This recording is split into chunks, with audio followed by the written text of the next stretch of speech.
जैसा विनाश, अपने लोगों का बिछड़ना, इतनी जिम्मेदारियां, फिर भी श्री कृष्ण हमेशा मुस्कुराते क्यों रहते थे। राधे राधे, जय श्री कृष्ण प्रेरणा कोश में आपका स्वागत है।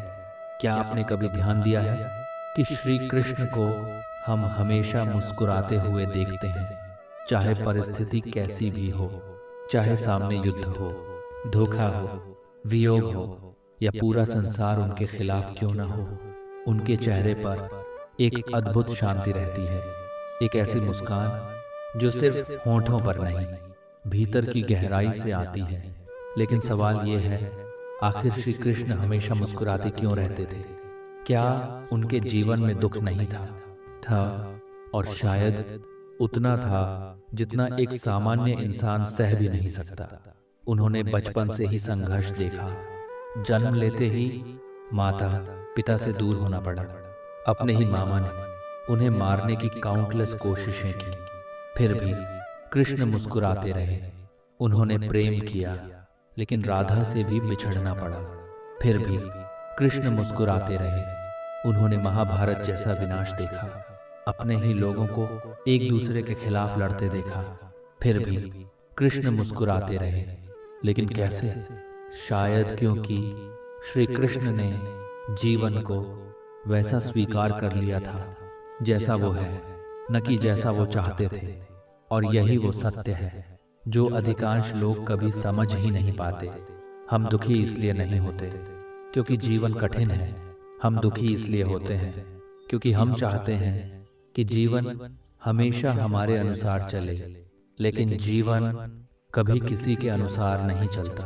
और जो इंसान इस सत्य को स्वीकार नहीं कर पाता, वो हर परिस्थिति से लड़ता रहता है।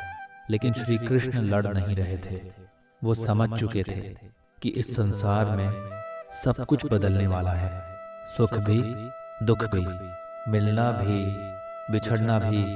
इसीलिए गीता में वो अर्जुन से कहते हैं, जो हुआ अच्छा हुआ, जो हो रहा है अच्छा हो रहा है, और जो होगा वो भी अच्छा ही होगा। ये सिर्फ शब्द नहीं थे, ये उनकी चेतना थी। क्योंकि जो इंसान हर परिस्थिति को स्वीकार कर लेता है, उसके भीतर संघर्ष खत्म होने लगता है, और जहाँ संघर्ष खत्म होता है वहीं से शांति शुरू होती है। लेकिन इसका मतलब ये नहीं कि श्री कृष्ण को दर्द नहीं होता था, उन्हें भी होता था। लेकिन अंतर सिर्फ इतना था, वो दर्द को समझते थे, उससे भागते नहीं थे। आज इंसान दुख से बचना चाहता है, वो चाहता है कि उसके जीवन में सिर्फ सुख हो। लेकिन श्री कृष्ण जानते थे कि दुख भी जीवन का हिस्सा है, और जो इंसान दुख को स्वीकार करना सीख जाता है, उसे कोई परिस्थिति तोड़ नहीं सकती। शायद इसी कारण महाभारत के युद्ध में भी जब अर्जुन टूट गए थे, तब कृष्ण शांत थे, क्योंकि उन्हें परिणाम का भय नहीं था। वो जानते थे कि इंसान सिर्फ कर्म कर सकता है, परिणाम उसके हाथ में नहीं। और शायद यही कारण है कि उनकी मुस्कान कभी नहीं गई, क्योंकि उनकी शांति परिस्थितियों पर आधारित नहीं थी, वो भीतर से शांत थे। लेकिन इंसान की समस्या क्या है? वो अपनी खुशी बाहरी चीजों से जोड़ देता है। अगर लोग अच्छे हैं तो वो खुश है, अगर परिस्थितियां सही हैं तो वो शांत है। लेकिन जैसे ही कुछ बदलता है, उसकी मुस्कान गायब हो जाती है, क्योंकि वो मुस्कान भीतर से नहीं आई थी, वो सिर्फ परिस्थितियों की प्रतिक्रिया थी। लेकिन श्री कृष्ण की मुस्कान प्रतिक्रिया नहीं थी, वो एक अवस्था थी, एक ऐसी अवस्था जहां इंसान समझ जाता है कि कुछ भी स्थायी नहीं, और जो अस्थायी है उसे पकड़कर रखने का कोई अर्थ नहीं। शायद इसीलिए श्री कृष्ण हर परिस्थिति में सहज थे। उन्होंने जीवन को कंट्रोल करने की कोशिश नहीं की, उन्होंने उसे समझा, स्वीकार किया और पूरी जागरूकता के साथ जिया। लेकिन क्या आज का इंसान ऐसा कर पाता है? शायद नहीं, क्योंकि हम हर समय या तो अतीत में जीते हैं या भविष्य के डर में हम वर्तमान को जी ही नहीं पाते। और जो वर्तमान में नहीं जीता, उसके जीवन से शांति धीरे धीरे खत्म होने लगती है।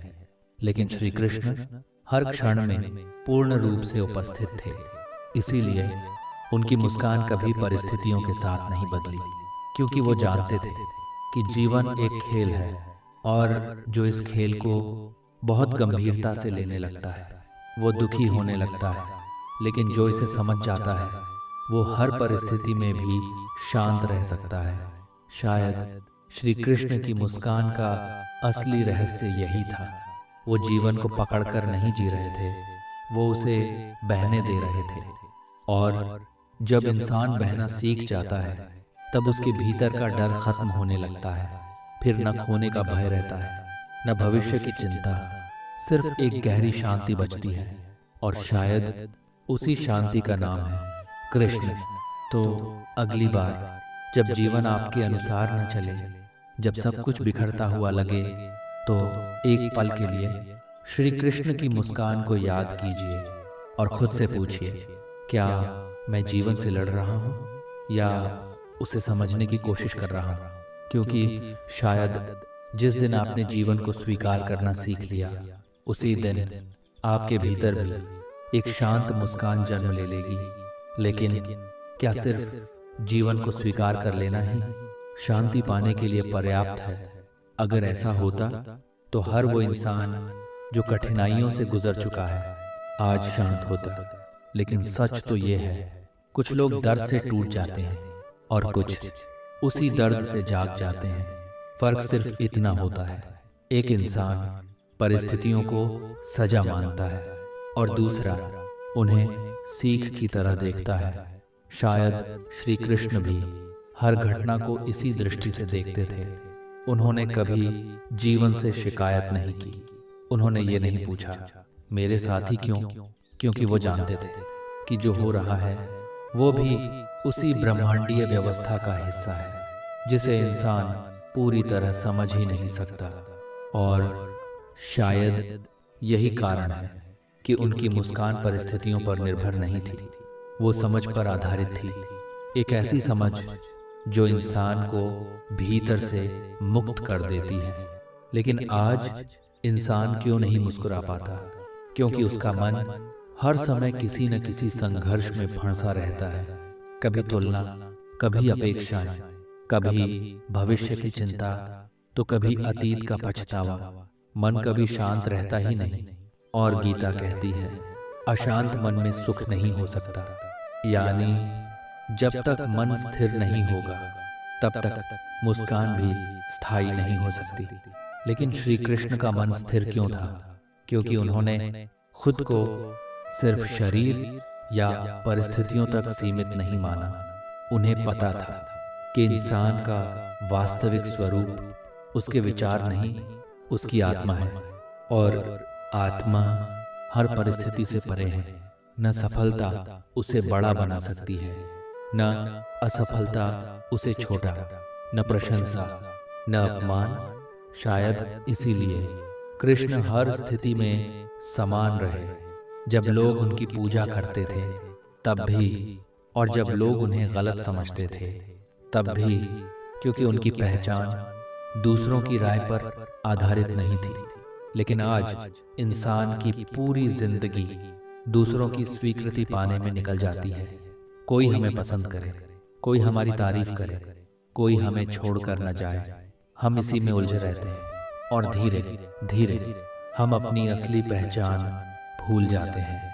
लेकिन जिस दिन इंसान खुद को जान लेता है, उसी दिन दुनिया की राय का असर कम होने लगता है। फिर मुस्कान दिखाने की चीज नहीं रहती, वो भीतर की शांति का प्रतिबिंब बन जाती है। शायद श्री कृष्ण की मुस्कान भी ऐसी ही थी। वो दुनिया को प्रभावित करने के लिए नहीं मुस्कुराते थे, वो इसलिए मुस्कुराते थे क्योंकि उनके भीतर कोई संघर्ष नहीं बचा था। और जिस इंसान के भीतर संघर्ष समाप्त हो जाए, उसे बाहरी दुनिया ज्यादा देर तक दुखी नहीं रख सकती।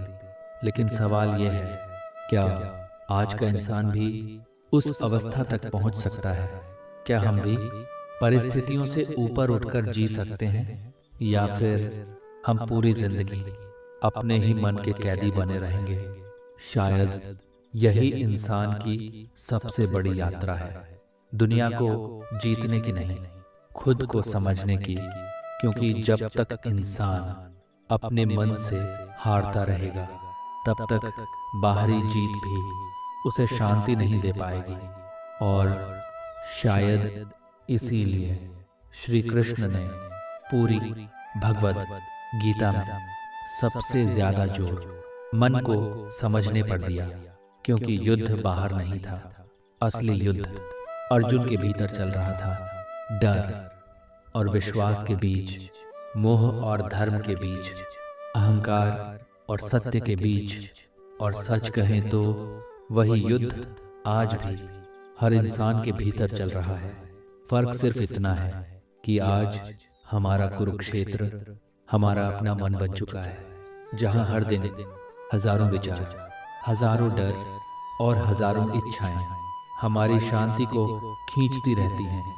लेकिन शायद श्री कृष्ण की मुस्कान का रहस्य यही था। उन्होंने अपने भीतर के युद्ध को समझ लिया था। उन्होंने जीवन को जैसा है वैसा स्वीकार कर लिया था। उन्होंने ये समझ लिया था कि सुख आएगा और चला जाएगा, दुख आएगा और वो भी चला जाएगा।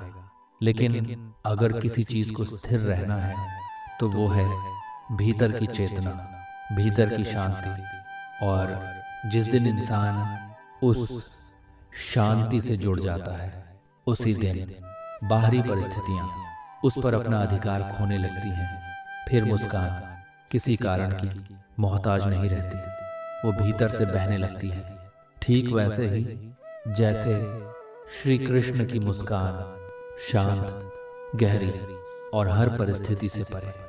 तो अगली बार जब जीवन आपको परेशान करे, जब मन बेचैन हो और जब सब कुछ आपके विरुद्ध लगता हो, तो एक पल के लिए रुकिए और श्री कृष्ण को याद कीजिए कि इतनी कठिनाइयों के बाद भी उन्होंने मुस्कुराना नहीं छोड़ा।